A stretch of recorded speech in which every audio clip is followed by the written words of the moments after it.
5 years ago when I started rendering, I never thought that it was possible to create renders in the way that I will show you today. Instant 2D floor plan to real scale rendering, changing moods from a reference image, automatic landscape placing, and a lot more. AI has completely changed what's possible in architectural visualization. But here's the thing, not every tool is worth your time. So today I'm breaking down 4 tools architects actually need to know about right now. Tool number 1, Synapse. I'm starting here because this one is different from everything else on the list. Every other tool in the list is strictly about architecture visualization, but Synapse is an AI design canvas. So it actually has rendering, but also allows you to go from idea to full project documentation to realistic renders all in the browser. So here's how Synapse works.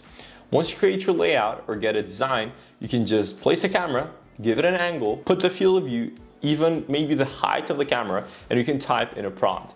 After that, in 9.8 seconds, you can get a real scale render based on the floor plan. Now, on top of all of that, you can select the image and test out multiple options just by typing in what you want changed. So for example, different flooring options like oak flooring, ceramic tiles, or anything else. You can also attach a piece of furniture as a picture and place it in the image. And this is a tool that I am most excited about because even though it is still in beta, it has a lot of potential, and this summer the 1.0 version is coming out, which is going to have a bunch of exciting updates. And in case you're interested about other features outside of rendering, Synapse basically includes AI floor plan generation, AI floor plan tracing, where you don't have to redraw your old floor plans manually, and is going to have a bunch more in a few months. Tool number 2 is Enscape plus Veras. Now, Enscape was the first rendering tool that I used back in 2019, 2020, and now it has also added another tool to its capabilities and to the Chaos suite, which is Veras. So Enscape and Veras sit at the concept and real-time review stage, and they complement each other well enough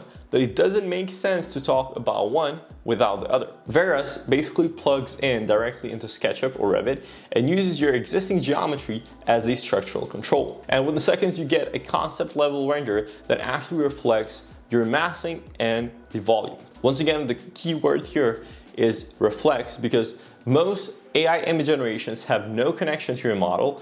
They most of the time hallucinate a beautiful building that has nothing to do with your design. Meanwhile, Veras actually uses your geometry, so the output is always grounded in what you are actually building. For early client conversations, design development, and communicating material and mood before you have fully committed, is actually, in my opinion, one of the most underrated tools in architecture right now. Then after this phase, Enscape picks up where Veras leaves off. So Enscape is basically a real-time rendering plugin which works inside Revit, SketchUp, Rhino, ArchiCAD, and a few more. And once you hit play, you're basically walking through the building without a long explore time. Veras gives you the ability to know what the shape could feel like, and Enscape actually allows you to walk through the design before it's built.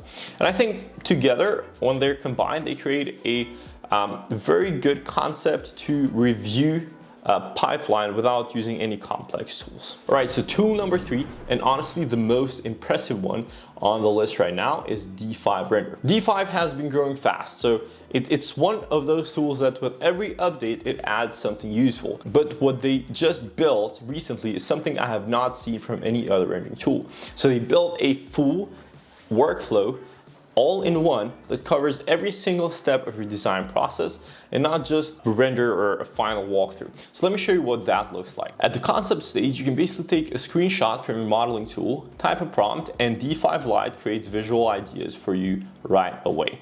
So you're not switching apps, you're not exporting any files, and you're getting visual direction while you are still designing.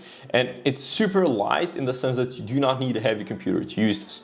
And that changes how the whole process feels. Then in the design stage, the AI agent feature is where things really get interesting, because you can just describe your landscape, you can describe the region, the plans, the colors, and the AI builds out the whole scene for you. So trees, people, cars, street furniture, which are all at the right place and obviously in the right scale as well. So you do not need to drag 200 objects one by one. You basically just describe what you want and D5 builds it. Then for visualization, D5 has some features that save a lot of time. So the AI atmospheric match takes a photo you like and it recreates the sky, the lighting, the mood, the color grading, and everything else in one click. And then on the material end, you can basically use the AI PBR material snap, which creates a realistic material and extracts it from a reference image. And also the texture map tool takes one input and generates a full set of PBR maps automatically, or you can even enhance them to full HD even if they're low resolution. So even with AI atmospheric match in terms of lighting, you can go from golden hour to nighttime in seconds, and every single version looks very real. It can basically change the whole scene with one click.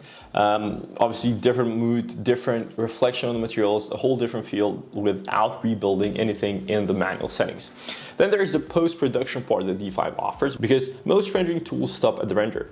D5 basically goes beyond that. So the AI enhancer actually cleans up your image and adds realism automatically, which basically with the AI in painting lets you repaint the sky, water, or plants right inside D5. And then another very cool thing, which is very unique to D5 in terms of AI capabilities, is that you can drop in a reference image and it can actually create a 3D model for you just by an image. And this is all powered by a tool called Meshy, which is integrated inside D5, which is super impressive. So if you actually want to try this out for yourself, you can go ahead and click the link in the description. All right, so tool number 4 is Adobe Firefly. This is specifically useful for post-rendering and editing, and a lot of compositional control, because most architects I know either skip post-processing entirely or hand it off to someone else, because previously Photoshop used to take a lot more skill than it does now. This is one of the ways that you can get more control in your design, even though if you use AI. So imagine yourself that you've got a final render out of Enscape,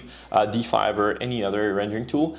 It's 90% there, but you just want to switch something in the background, or you want to make a tweak to the render. In the old workflow, fixing anything in the render meant going back into the render engine, adjusting settings, re-rendering, waiting, or losing another hour.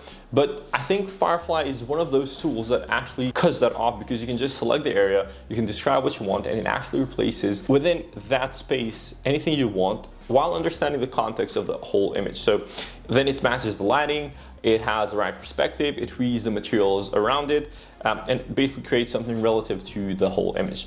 Obviously, the tools like the sky replacement tool are particularly very important if you want to test different moods for the sky without having to switch multiple HDRIs and different weathering conditions. But the cool part is that before to do all of this, you needed an expert in Lightroom and Photoshop with years of retouching experience. And now you can do that with just a few clicks inside Photoshop with a Firefly and Adobe integration, which is also one more thing which is very strong on is the object removal, where you can just highlight what you want removed and it will fill that space within the context of the image, so you don't have to do manual masking anymore. And once again, it's not like a standalone rendering solution. Think of it as a layer that you apply in post-production after the final output of the render has been out there. So this is my list for the 4 AI rendering tools with 4 different roles. You can find all of them in the description below. And if you want to watch my free AI for Architects masterclass, you can watch the video right here.